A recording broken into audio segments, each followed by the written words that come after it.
Tapping in. Are we live?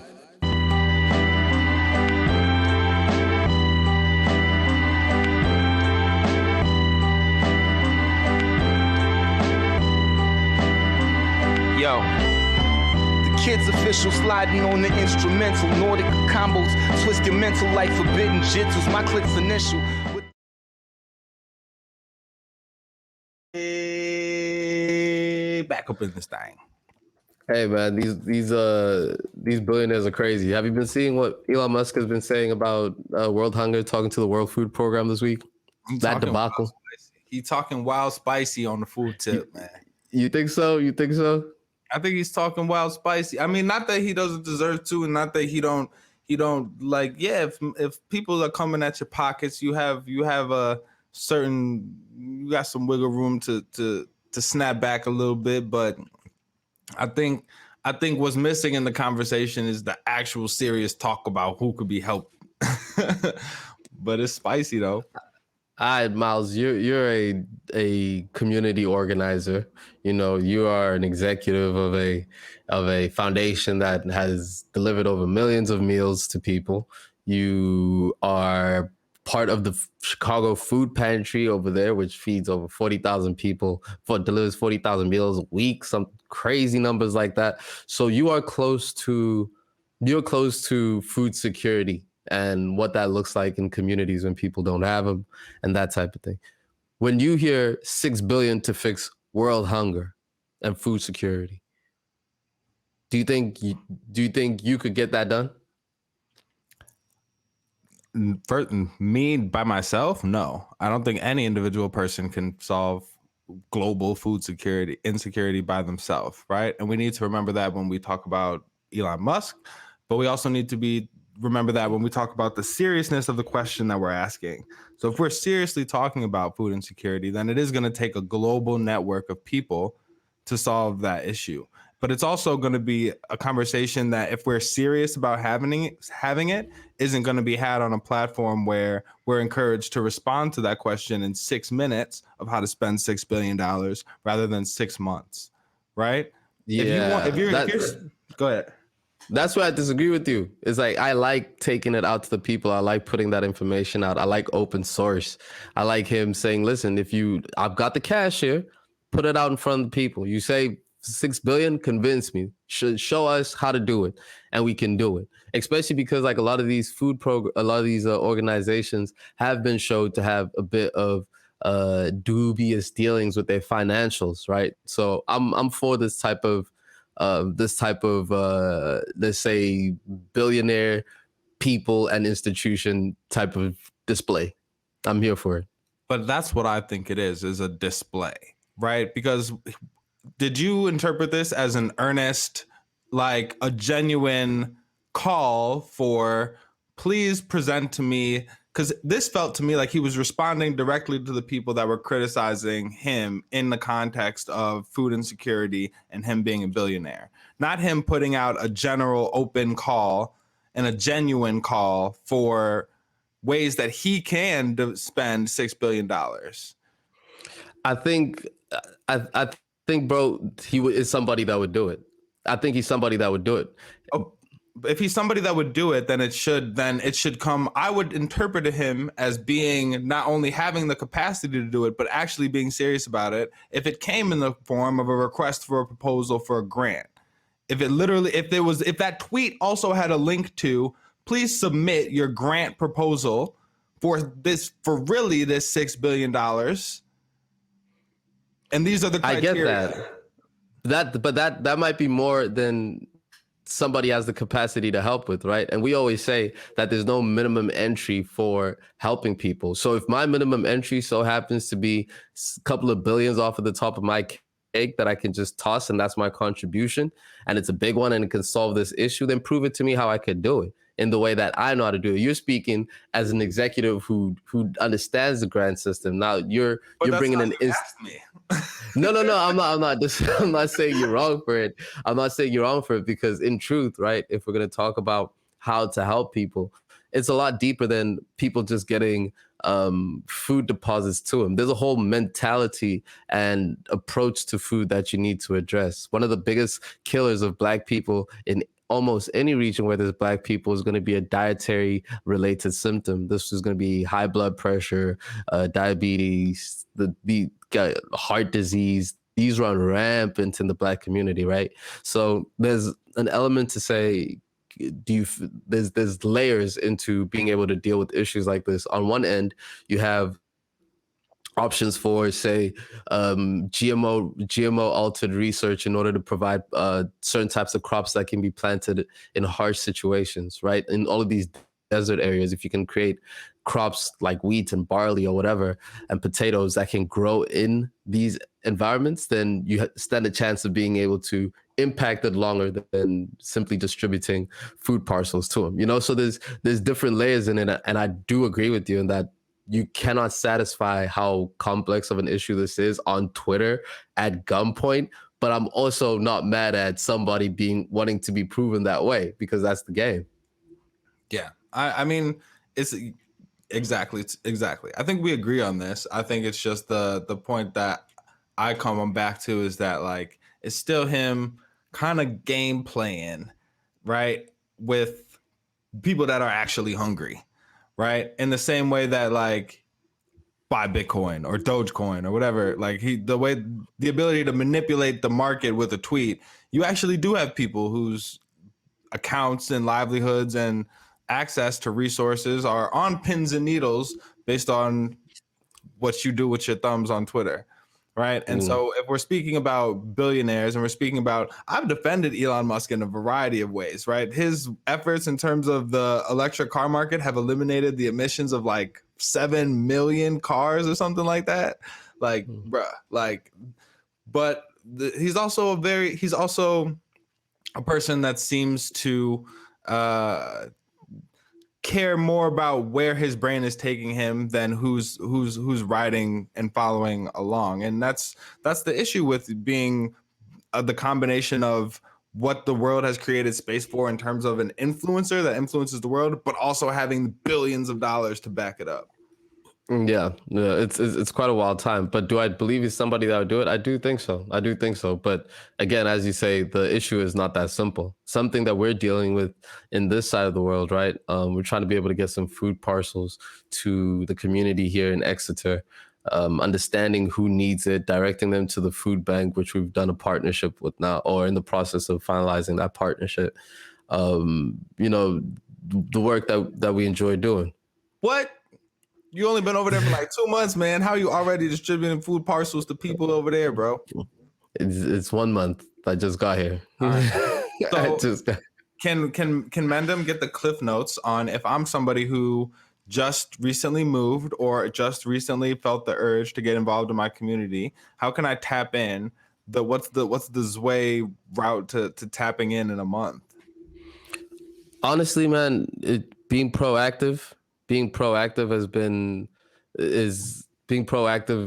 just the way to network, right? Look for the people that are doing it and have open conversation about how to support the people that are doing it. So speaking to some pretty cool activists on this side, getting the word out. You know, I try and in my mind, I try and leave people with the not the impression, but with the if I can leave somebody and they say that's Zway, he's that dude that cares about helping people. You know what I'm saying? Like that's the type of networking and connection to people that I try and leave with, so that when we do speak, they're now connecting different things that match that space and can connect me with the right people, that type of thing, you know, but being proactive and speaking to folks. So it sounds like part of that is like curating your reputation through the conversations that you're able to have. But break it down even further. Like, how do you start to seek out who you need to talk to?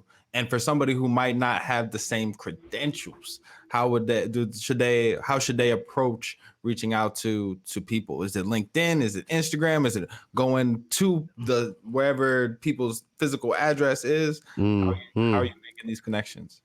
A mix of all of that, bro. A mix of all of that. Like, I'm hitting people up on Instagram. I'm looking them up on LinkedIn.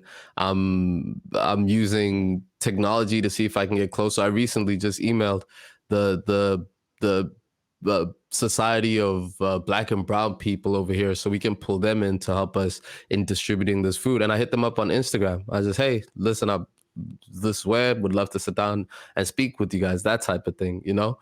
Calling, that's a big part. A lot of the sponsorships that we've gotten through our foundation have come from us literally picking up the phone and being like, hey, this is who we are, this is what we do. I was at the mall, I was at the grocery store the other day. I saw the donation box, simply asking, excuse me, could you direct me to who can I speak to related to about this donation box? And then that then connects you to somebody else and somebody else, and before you know it, it's working and it's building. Initiative. Gotta take some initiative. Yeah. And it's about that uncomfortable moment of being in the grocery store and, oh, I'm curious about this. I'm no longer just looking for groceries. Now I need to bother somebody about this question I have. But it's about sticking to it. And that's how you make connections. Waiting outside of somebody's office to be like, oh, well, I don't know if I'm interrupting a meeting, but I would like to speak to you, or you know what I mean? It's taking that first step. So do that. And the energy of helping people is such an honest energy, right? Like speaking with people about helping people and then including people to help people is such a great transfer of energy. You know, it's the type of energy that fills the person that's helping and it fills the person that's being helped and it fills the people that are helping together. So being led by that energy and wanting to just genuinely seek out different ways, it's easy to engage with people in that way. It's very, very easy, I think.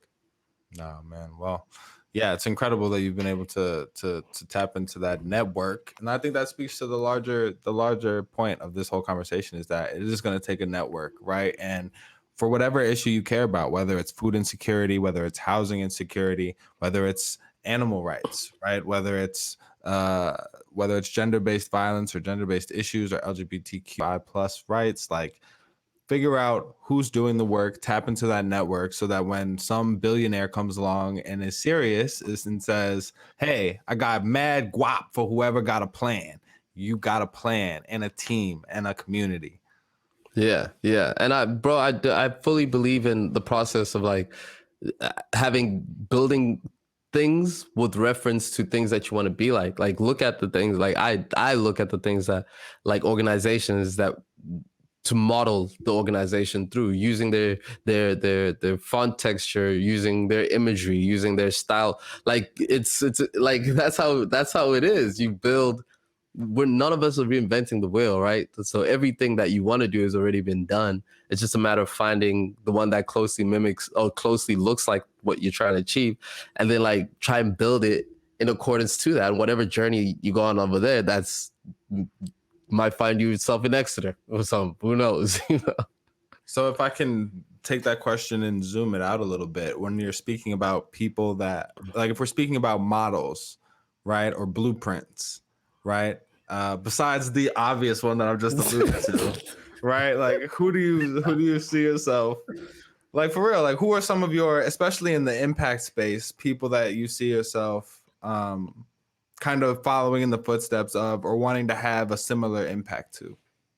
Miles Xavier, definitely. Miles Xavier. No, I'm dead so serious about that, you know. Definitely yourself. You definitely are a person to look up to in terms of the work that you do for the community and what that looks like from a big institution level. So leverage off of that. I don't know if there's a singular people to point out in that way per se, but there's yeah, man. I don't know. I don't think so. But like and the reason why that's difficult to answer, I feel like we're at a time where there's a change in consciousness, right? Like all of us, a lot more people care about helping. A lot more people care about doing good and wanting to see green emissions and wanting to clean up the ocean. Like we all, like our generation is the mindset has changed and we're looking to heal the earth, right? And so I think that's the biggest motivation, is like understanding that we're led by this grander wave of consciousness, and if we can all play our part in being able to help it, then it's gonna work. So I'm inspired when we're helping young kids, and we're in the hood and they're telling us about what it is that they want to be. Like that inspires me deeply, watching them meditate in the middle of Alexander Township, bro. Like, it's hard to take a phone call. That place is so busy. These kids over there meditating. I'm inspired by that, that's what allows me to see what the issues are and then be led by it, No, that's beautiful, man. That's beautiful. Yeah. A man of your stature, who do you look up to? Man, Mo. Shout out to the Monday, man, for big facts. Big facts. CEO of the Mandela Foundation. Shout out Mo, the backbone. 1,000%. Nah, man, I look up to I look up to Mo and P and Chills and you and everybody who's not afraid of seeing the impact that they want to make and just putting the effort in, right? And just deciding to go for it. So I'm inspired by the people that I work with.